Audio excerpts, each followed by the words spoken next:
Hi అండి. ప్రేమంటారా మూడో భాగం వినండి. ఉదయం కాలేజీకి రెడీ అయ్యి క్రిష్ ఇంటికి వెళ్ళింది అక్షు. ఆంటీ, క్రిష్ ఇంకా లేవలేదా అంది లోపలికి చూస్తూ.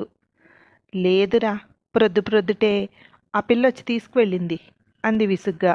ఎవరు, నీలునా అంది అక్షు నవ్వుతూ. ఆ, అదే అంది. సరే ఆంటీ, నేను కాలేజీకి వెళ్తాను అని బయటకు వచ్చేసింది. ఎందుకో బాధగా అనిపించింది. క్లాస్కి వెళ్ళింది. క్లాస్లో కూర్చుని ఉన్నాడు క్రిష్. అతన్ని చూస్తూనే హాయ్ రా అంది. ఏ హాయ్, ఈరోజు తొందరగా వచ్చేసాను. నీకు చెప్దామనుకున్నాను. నీళ్ళు తొందర పెడితే చెప్పకుండా వచ్చేసాను, సారీ అన్నాడు. మన మధ్య సారీలకు చోట్లేదు, మర్చిపోయావా అంది నవ్వుతూ. లేదులే, కానీ గిల్టీగా అనిపించింది అన్నాడు. నీలు ఇద్దరినీ చూస్తోంది. ఏం చేసినా ఇద్దరూ ఒక్కటిగానే ఉంటున్నారు. ఇంకా ఏదో చెయ్యాలి అనుకుంది. బ్రేక్ఫాస్ట్ చేసావా అంది అక్షు. లేదురా అన్నాడు. నడు క్యాంటీన్కి వెళ్దాం అంది. ఇద్దరూ వెళ్ళారు. ఇంతసేపు నాతో ఉన్నాడు, కనీసం రమ్మనలేదు చూడు అంది నీలు ఉక్రోషంగా. వాళ్ళు పుట్టినప్పటి నుండి ఫ్రెండ్స్, వాళ్ళని విడదీయడం నీ వల్ల కాదు అంది జో. నాకు ఇంకో హెల్ప్ కావాలి జో. వీళ్ళని విడదీయాలంటే ఇంకా మంచి ప్లాన్ రెడీ చేశాను అంది. ప్లీజ్ నన్ను వదిలేయి, మొన్న చేసిన దానికే అంటూ ఆపేసింది జో. ఎందుకు భయం నీకు? ఆ విషయం నాకు తప్ప ఎవ్వరికీ తెలీదు అంది నీలు. ఆ పేపర్స్ నేను నీకు ఇచ్చాను అని తెలిస్తే క్రిష్ చేతిలో నా పని అయిపోతుంది అంది జో భయంగా. ఇది అలాంటిది కాదులే అంది నీలు తేలికగా. నాకు భయమేస్తోంది అంది వదిలించుకోవాలి అన్నట్టు. సరే నీ ఇష్టం, చెప్తాను మరి క్రిష్తో అక్షు రాసుకున్న పేపర్సు నువ్వే నాకు ఇచ్చావని అంది బెదిరిస్తూ. బ్లాక్మెయిల్ చేస్తున్నావా అంది ఉక్రోషంగా. లేదు, జాగ్రత్త అని హెచ్చరిస్తున్నాను అంది. అక్కడ క్రిష్ అక్షు ఇద్దరు క్యాంటీన్లోకి వెళ్తుంటే ప్రొఫెసర్ అక్షుని చూసి పిలిచారు.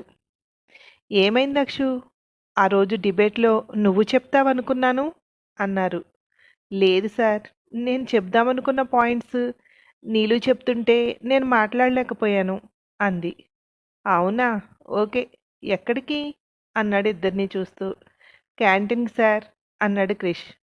వీడు మార్నింగ్ బ్రేక్ఫాస్ట్ చేయకుండా వచ్చాడు సార్, అందుకే అంది అక్షు. సరే వెళ్ళండి అంటూ అతను వెళ్ళిపోయాడు.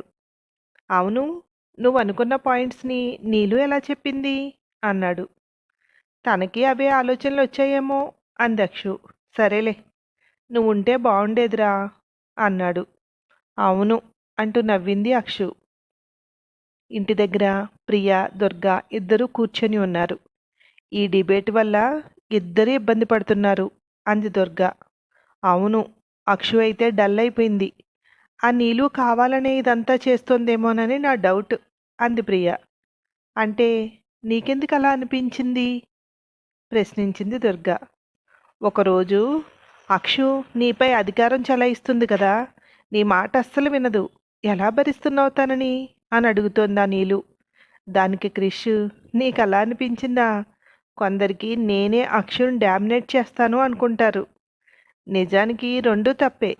మేము ఒకరి కోసం ఒకరు నిర్ణయాలు తీసుకుంటాం ఒక్కోసారి అన్నాడు క్రిష్. ఆ మాటలకి భయపడాల్సింది లేదు, వీళ్ళని ఎవ్వరూ విడదీయలేరు అనుకున్నాను అంది ప్రియ. నాకు మంచి ఒపీనియన్ కలగలేదు ఆ అమ్మాయిపై అంది దుర్గా. ఏంటి ఇద్దరూ మీటింగ్ అంటూ వచ్చాడు ప్రసాద్ అక్కడికి. మీరు ఈరోజు వెళ్ళకుండా కుమార్ని పంపారేంటా అని అంది. ఈరోజు మీటింగ్, అందుకే నేను లేటు. నేను ముందు వెళ్తే ఏమవుతుందో తెలుసు కదా అన్నాడు నవ్వుతూ. తెలుసు బాబు, ఎదురు మాట్లాడిన వాళ్ళ చెంపలు పగులుతాయి అంది ప్రియ నవ్వుతూ. అందుకే మనోడు ఒక్కడే వెళ్ళాడు అన్నాడు ప్రసాద్. మీ ఇద్దరికీ ఎలా ఇంత ఫ్రెండ్షిప్? ఇద్దరూ తూర్పు పడమరా అంది ప్రియ. అందుకే మా కాంబినేషన్ హిట్ అయింది. బిజినెస్కి రెండూ కావాలి. అవును, అక్షు బర్త్డే ప్లాన్స్ ఏంటి అన్నాడు. వాడు ఆ డిబేట్తో బిజీ. అక్షు ఏమో వాడిని మిస్ అవుతున్నాను అన్న ఆలోచనలతో బిజీ అంది ప్రియ. ఈసారి ఆ సర్ప్రైజ్ మనం ప్లాన్ చేద్దాం అన్నాడు ప్రసాద్. కాలేజీలో లంచ్ చేయటానికి క్రిష్ అక్షుతో పాటు నీలు కూడా జాయిన్ అయింది. తినటం అయ్యాక ఫ్రూట్ కట్ చేయబోయి వేలు కట్ చేసుకుంది నీలు. క్రిష్ వెంటనే రెస్పాండ్ అయ్యాడు.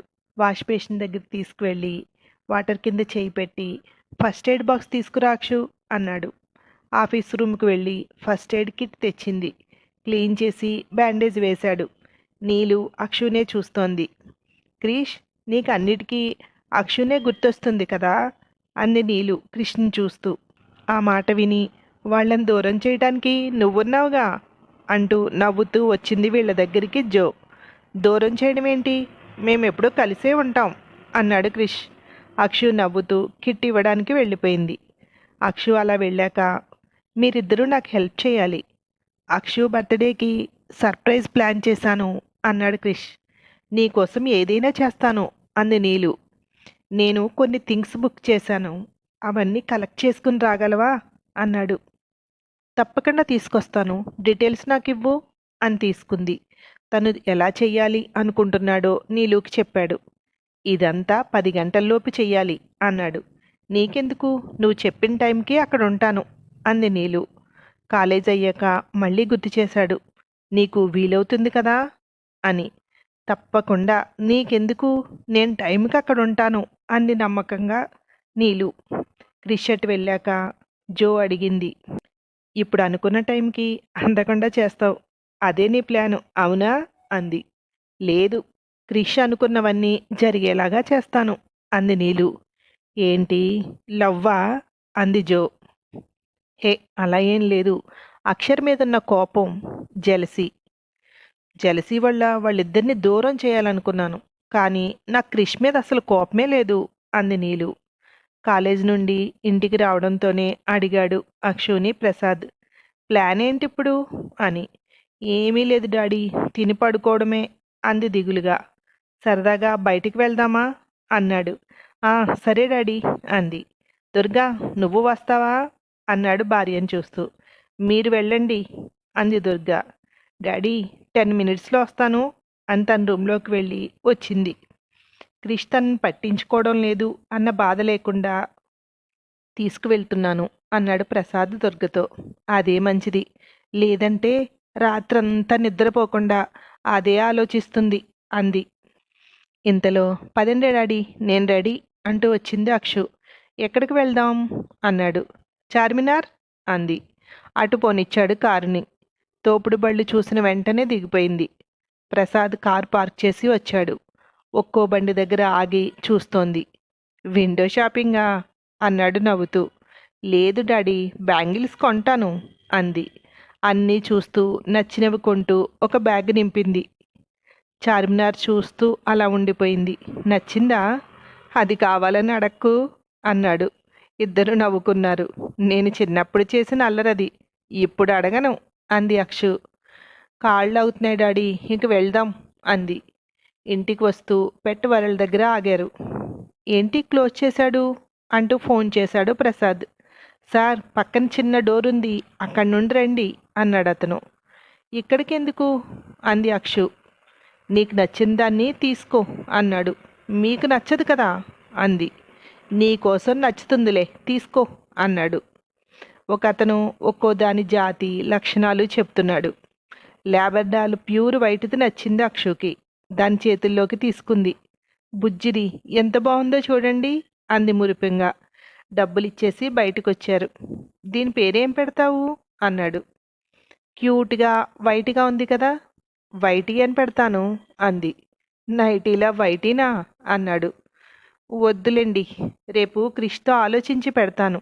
థ్యాంక్స్ డాడీ, నా బర్త్డే గిఫ్ట్కి అంది. ఆ తర్వాత ఏమైందో మరో భాగంలో విందురు కానీ. Thank you.